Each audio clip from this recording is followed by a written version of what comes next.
Alors voilà les abonnés, je me suis positionné sur le mont Chauve, hein.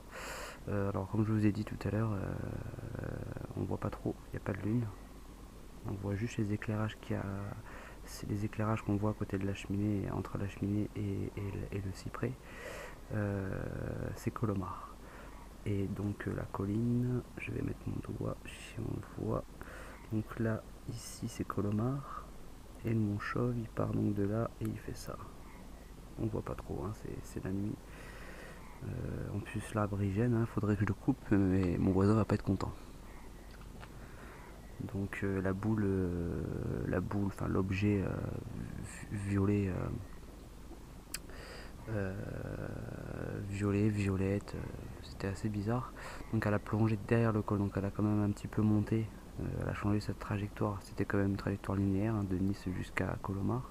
Et ensuite à Colomar ça a monté légèrement, donc pour pouvoir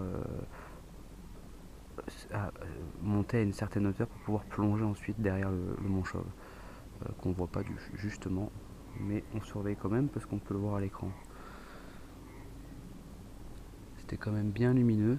Au début je pensais que c'était un avion, parce qu'il y en a pas mal qui passent justement, qui font le même trajet que l'objet que j'ai vu. Sauf que eux ils montent pas pour se jeter derrière le mont Chauve, où ils partent côté colline italienne, ou alors ça part direction Mercantour, mais on voit bien que c'est les feux de positionnement, c'est très très distinct comme visu en avion, hein. En plus on est habitué à en voir au col, donc pour repérer les avions on est assez doué.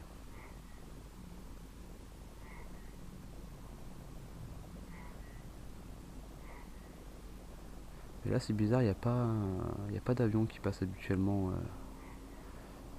là autour du mont Chauve. J'ai même moi du mal à voir le mont Chauve à l'œil nu, donc c'est pas très évident là derrière la caméra. En plus à l'écran j'essaie de regarder, mais je vois pas du tout. J'espère qu'on verra un minimum vous verrez un minimum sur vos écrans.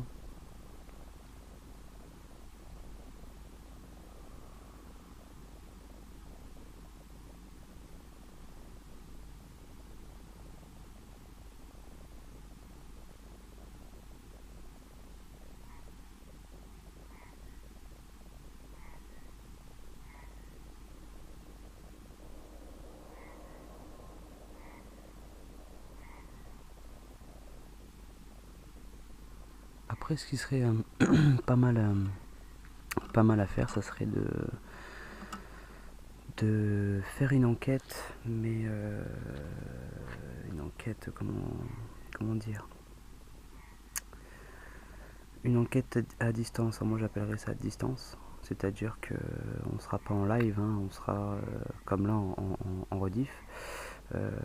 Sauf qu'on va essayer de se positionner tous le même jour, à peu près à des endroits assez dans la même trajectoire, quoi. Essayer de faire une ligne ou enfin une ligne c'est difficile avec le plan que j'ai en tête. Ça serait de placer une équipe donc sur le mont Chauve, une autre sur le Bahou de Saint-Janet, une autre sur le Bahou de la Gode, une autre sur le Bahou des Nègres, une autre sur le Bahou des Blancs, et une équipe qui se placera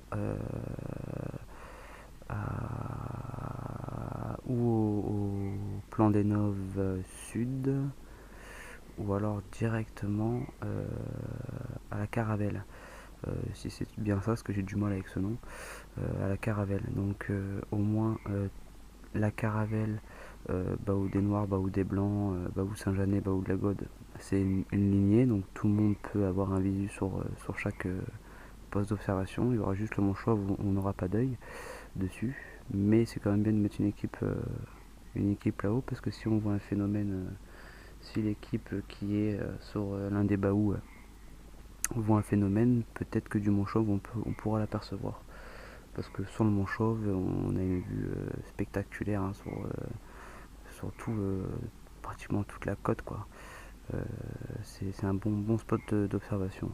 À un plan à voir, hein. Par contre, voilà, il faut quand même du monde, quoi. C'est-à-dire à peu près 3-4 personnes sur chaque poste donc d'observation. Donc ça demande pas mal de personnes.